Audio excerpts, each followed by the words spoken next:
When I was a child, growing into my teenage years, my very blessed mother, Allah Yarhamha, always talked to me about being attractive. She was very careful about dress and appearance and hair and so forth.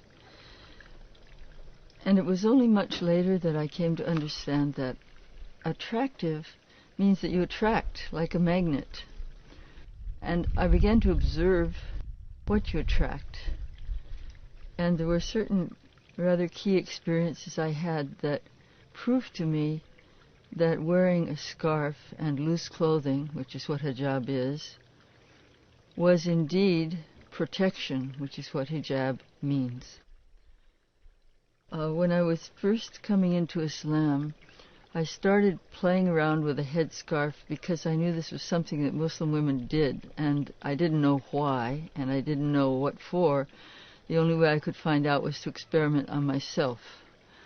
So I tied it back like this, and then I tied it back like this, and then I put it under like this. I tried different things. What finally convinced me was a particular experience. I was working in publishing then as now, and I had to go and visit a printer in a big printing house in Albuquerque, New Mexico. His office was in the middle of the floor in a kind of glass box, and I was waiting for my appointment. There was another lady sitting with him, and I was watching idly, and I realized that to get whatever she wanted, she was flirting with the guy by shaking her head and twitching her shoulders and batting her eyes and doing all those things that people do. She was doing much more than just business. And I thought to myself very proudly, you know, I'm wearing a scarf, so I don't have this problem. I'm not going to do this. But when she left and I went in to see the man, I was in the middle of talking to him, and I realized that I was going like this, you know, that I was going through all the motions that I would be going through if my hair had been long and down as it always had been. And that all of that, my whole life, had been an unconscious response to talking to a male. At that point, I realized that for a Muslim who is striving to be conscious of Allah, that this sort of unconscious play acting has no place and is useless and is irrelevant, and that there are other ways to get what you want, and that for a woman to work in the world alongside men and other women, it's much more convenient to work as a human being rather than a sexual object. At that point, I started wearing a scarf, and I have never not worn it since. And I have found nothing but respect from wearing it. I have never had any problem at all. Maybe a few glances, but compared to the glances I would have gotten of a different sort if I weren't wearing a scarf, it's been nothing.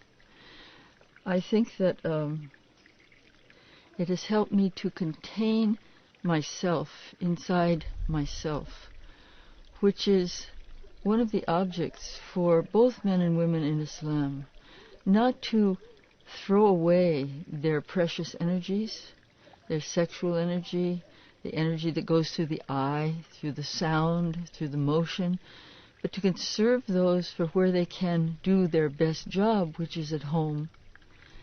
And when you move in the world, to move between people as simply a human being, not a sexual object.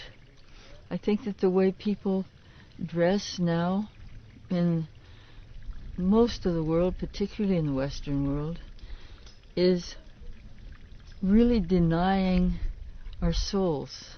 It's denying the quality of love, tenderness, humanness, intelligence, all the things we value. It's putting those way aside and emphasizing the physical.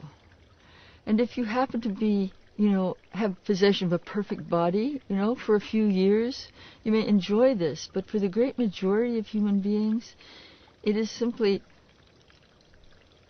setting them a goal that is unreachable, number one. And number two, the goal itself is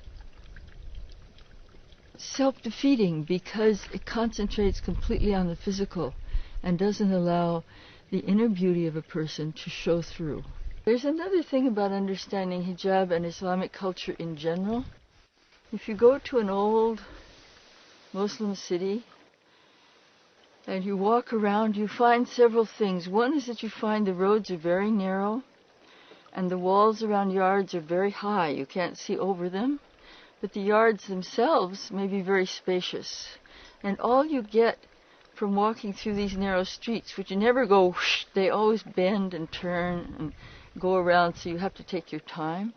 When you walk through these streets, you have a feeling that behind all of these walls there are great mysteries taking place, there are great loves taking place, there are great lives taking place, but you don't know what they are. So there's a mysterious and enticing quality about it. You may have a smell of jasmine, or see some beautiful vine coming down the outside of the wall, or see some little lattice window with a face behind it. This is the stuff of dreams, you know. And this is the way a Muslim woman is when she is covered. It's like a walled garden, right? It's like the way we want our houses to be. We don't favor picture windows and big front lawns. We favor a wall, and inside of that all kinds of private life can take place of every kind of nature. But it isn't for everyone on earth to see. We're not interested in showing off. We're interested in being, in praising Allah, in loving one another, and in going about our business as human beings.